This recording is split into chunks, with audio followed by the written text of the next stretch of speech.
Hello everyone, welcome back to the channel. So let's get on to covering multiple choice questions for Prelims 2020 and we are on to day 23rd. So question number 1. Consider the following statements with reference to net domestic product. Alright, number 1. It is calculated after adjusting the weight of the value of depreciation from the gross domestic product. Alright, statement number 2 is for two economies with the same gross domestic product, the one with higher value of the consumption of capital goods will have a higher NDP, that is net domestic product. So which of the statements given above are correct? 1 only, 2 only, both or none? It's a really simple question. All we have to understand is what is the gross domestic product and net domestic product, and that's how we'll be able to solve this question. So do try to read it on your own and try to come up with the right answer. So either way, let's see the answer now. So herein we just have to understand this tiny point that net domestic product is equal to gross domestic product minus depreciation.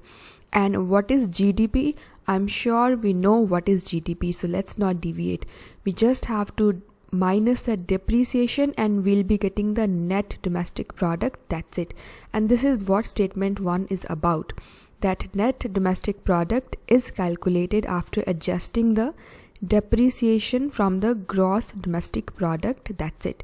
What about statement number 2? Now herein we just have to understand that consumption of capital goods simply means machinery and all these investment goods we are talking about. So more are the number of these capital goods, more would be the value of depreciation. जितना ज़्यादा हमारे पास machinery रहेगा उतना ज़्यादा उसका depreciation रहेगा. So higher would be the depreciation, so lower would be the net domestic product. For the given GDP, we have to deduct higher depreciation just because we are having higher consumption of capital goods. So that's how we'll be getting a lower value of a net domestic product, and this is what statement is asking, but in a twisted manner. That for two economies with the same gross domestic product, one with a higher value of the consumption of goods will have it should be lower here, lower net domestic product. That's it. So I'm sure this thing got clear, and if it hasn't, then do let me know in the comment section. We'll delve upon it a little further. So either way we are done. So let's get on to question number 2. So answer here becomes 1 only. It's either way obvious. Only statement number 1 is correct. 2 is incorrect because statement is writing higher NDP. It should have been lower NDP. So that's it. We got our answer. It's just the 1. So let's get on to the next question, which is again really simple. Either we know it or we don't. The term 2020 CD3 recently seen in news is related to what? Number 1, a testing kit for HIV. Number 2, an international network system to trace the online payment fraud. C is an asteroid orbiting the Earth, and the last is a telescope to measure the gravitational waves. So what is the right answer here? And so pause a bit and try to think it through and try to come up with the right answer. So let's see the answer now. So basically this fancy term 2020 CD3 stands for an asteroid that is orbiting the Earth. That's it. Question आया तो बस इतना ही आएगा, but just for the sake of covering, let's go through it now. Little more details are there. So astronomers have observed a small object orbiting Earth, which they dubbed as mini moon or the second moon. Why not a full moon or a permanent moon? Because it's just a mini moon which is temporary and it will eventually break free of Earth's orbit. It would be going out of the Earth's orbit very soon, and it would be having its own independent trajectory. And what is its size? Absolutely not important. It's 1.9 to 3.5 meter. Not important. So only one thing is important, that 2020 CD3 is an asteroid orbiting the Earth that soon would go for its own independent trajectory. Let's get on to the next question now, which is difficult, not so difficult, but interesting and important, unlike question number 2. So what is it? Consider the following statements about Gram Nyalayas. Alright, it has already been asked by the UPSC, so try to attempt this with little sincerity. So let's get on to statement number 1. So number 1 is these courts are backed by a law made by the parliament. All right. Second is they have a jurisdiction over civil cases only. All right. And the third is the appeals shall lie from any judgment, sentence or order of Gram Nyalaya to the High Court in the state. तो इनका जितना भी judgment आएगा उसका अगर appeal होगा तो वो हाई कोर्ट में होगा. So is this true? Which of the statements given above is are correct? 1 only, 2 and 3, 1 and 2 or 1, 2 and 3? So we really will be needing to know all the statements here in order to arrive at the right answer. So pause a bit and try to attempt this question on your own. And so let's see the answer now.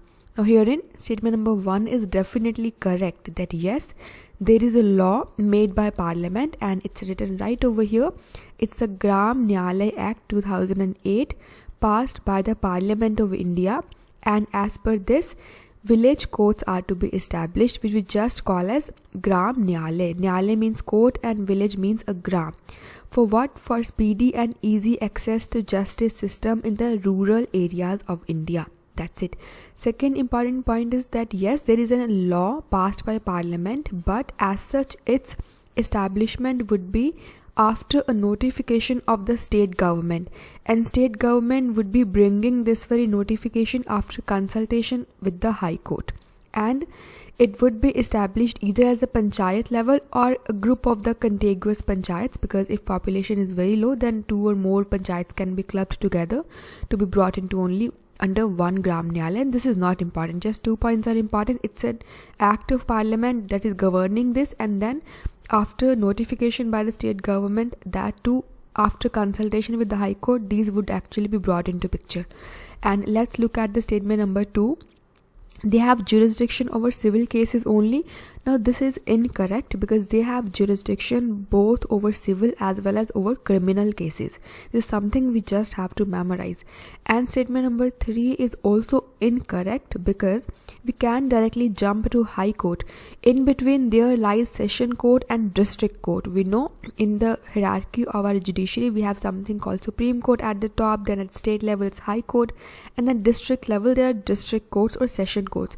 So after the bottom level is Nyaya Panchayat, of course. After once we have done with the Nyaya Panchayat, then the appeal in case of civil cases would be going to the district courts, and in case of criminal cases it would be sent to the session court. And this is important, we can directly go to the High Court. So criminal court cases appeal to session court, and civil cases appeal lies to district court. So all these points are important. So that's how answer becomes only one statement, or first statement is correct, that yes, they are backed by a law made by parliament that were passed in 2008. They have jurisdiction over civil as well as criminal cases, and the appeal shall lie to the civil district court or session court. That's it. And let's get on to the last question now, which again is simple and very easy.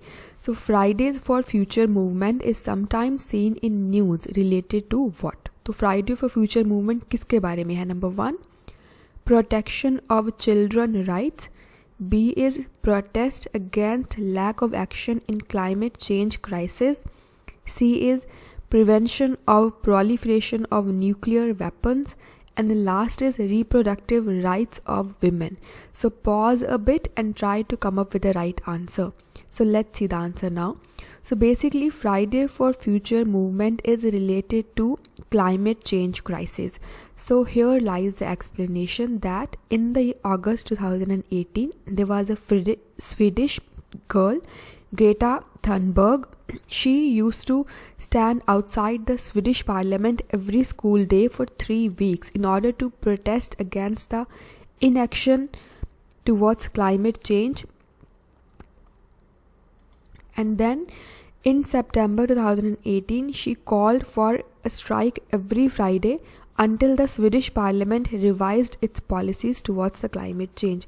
तो अब इतना ज़्यादा याद रखने का ज़रूरत नहीं है, basic or the one thing would suffice that it is related to the climate change, and that's it. Because gradually once she started doing this, then this thing got spread all across the world. It became a global movement. It didn't get restricted to the local area only.